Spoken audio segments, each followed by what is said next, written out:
Go ahead. Yes, sir. Good morning, fellow Nigerians. Today, 15th of January, a very special and unique day in 2023, as it was 53 years ago, 40 days from today, Nigerians will be voting in an election that many regard as most crucial and an essential decision we have to make as a nation, and particularly for our children and the youth. Given the sad state of our dear nation, alarming insecurity, unemployment, poverty, inflation, debt, hunger, disunity, hopelessness, and many other indices of a failing state.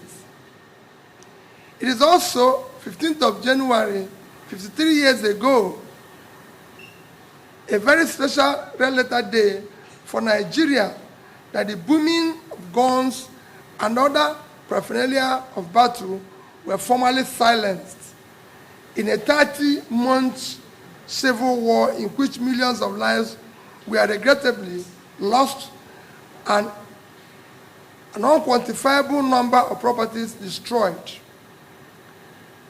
As you may recall, Colonel Olusegun Obasanjo, as he then was, led the Biafran delegation to Jaragowan to declare that the war is over and that the military colleagues from Biafra have come for the deployment.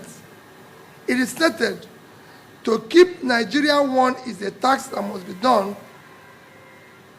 and no victor, no vanquished. It is this task of keeping Nigeria one in spirit of no victor, no vanquished, that has provided the platform of commitment of both mental and physical energy to the odious but noble task of building one strong, united, and indivisible Nigeria. As such, the overriding task we should be committed to, as stated above, is securing and uniting Nigeria for sustainable and inclusive development, particularly for our children and youths. While we regret the immense losses from the war, we pray for repose of the souls of the departed and thank God it ended. We must all join hands with utmost sincerity and commitment to prevent any serious violence in Nigeria, let alone other civil war. Never again. The task of securing and uniting Nigeria should be our only option, and we all can agree that the leaders and people of different sections of Nigeria have done admirably well, particularly in the years immediately after the war. Within less than 10 years after the end of the Civil War, a committed personality from Biafra, Dr. Alex Ekwueme, was number 2 man to the most patriotic, humble servant, Alhaji Shehu Shagari, who was number 1. May their souls continue to rest in peace. Our dear Shehu Shagari and Ekwueme, both of blessed memory, became strong and veritable expression of the unity and togetherness engendered in a vibrant post-Nigeria. The democratic leap, with its unifying symbolism, was glorious for Nigeria, and I deeply cherish such part of brotherhood and oneness established by Shagari and Ekwueme, and truly believe it is a part of inclusiveness and togetherness as one Nigeria we should all follow today. Anyone who still harbors a different agenda, different from the realization of wholeness and unifying people-oriented development vision, is doing a terrible disservice to this generation and generations of Nigeria yet unborn. I cannot think of a valid reason except for deficit of sound socio-economic and political policies and programs that will unite and propel Nigeria forward. From what I know, the Southeast, the Igbo nation, led by Ohaneze, has at every opportunity been unequivocal about its commitment to unity, oneness, integrity, and progress of Nigeria based on equity, justice, and inclusive society. And I, Mr. Peter Obi, a proud Nigerian of Igbo extraction, am mostly,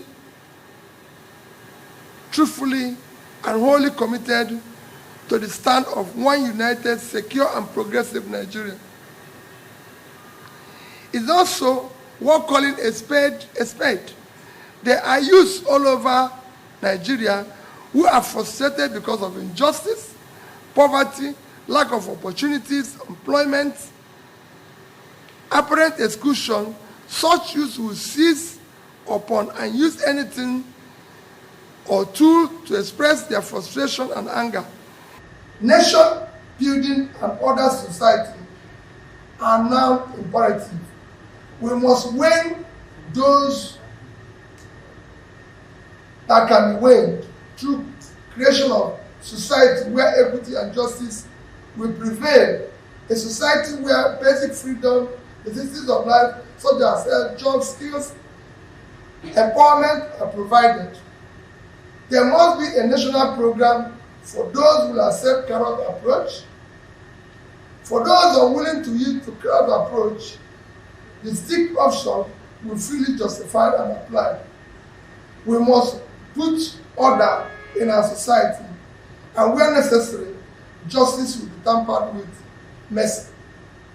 I believe that various agitation groups will stop the agitation when they see patriotic leadership imbued with fairness, equity, justice, and determination for a very inclusive and progressive society. Every rational human being can change when he sees good reason to do so. Such incentives requires right approach, effort, and time. It is unfair to use the misconduct or position of one or few persons in an ethnic group to stigmatize the entire group. It is wrong approach and should not be so. I have repeatedly said I will sit down and discuss with all agitators, believing that we must continue to talk and negotiate to achieve positive results. Today marks 53 years since the Civil War formally ended. Let us accept the war has truly ended. To try to continue to fight a civil war today, after 53 years, will be a great disservice to Nigeria and Nigerians, particularly for our heroes who diligently labored to secure and unite us. Let us rallying anthem be, though tribes and tongues differ, in brotherhood we stand. On this day, 15th of January 2023, I most sincerely pledge and commit that I'll spend the rest of my life making sure that the civil war and circumstances that led to it do not reoccur, and to ensure that we build an all-inclusive, progressive society where no individual group will feel estranged, marginalized, excluded, and remain resolute to a new Nigeria that we all will be proud of and patriotically committed to the is possible and is the task we must all achieve. Today, 133 million Nigerians live in multidimensional poverty. 20 million children are out of school. We have near 40% unemployment, with about 60% youth unemployment. Our youth today in their productive age don't know where the next meal will come from. Our drug prevalence among our youth is the highest in the world. We have overtaken India in infant mortality. That's why they find that 7 times our population. We are globally treated as second-class citizens, with Nigerians being refused entry into countries we were far better than a few years ago. These are things that should concern us today. These are things I want us to come together as a family and a great nation to commence reversing, irrespective of our tribe and religion. That is the Nigeria for which I wish to be a team leader, where everybody will be included, no matter where they are from or their beliefs. There is a critical junction and times in which every nation must seize a moment to define or redefine its history. For Nigeria, the moment is now. Today marks 53 years of Nigerian reunification after the Civil War. A new year and a new Nigeria is possible. A nation bound in freedom, peace, unity, justice, and prosperity is realizable. Let us join hands in love and brotherhood to build a new Nigeria with God, our creation, and guiding our noble cause. God bless you all, and Federal Republic of Nigeria.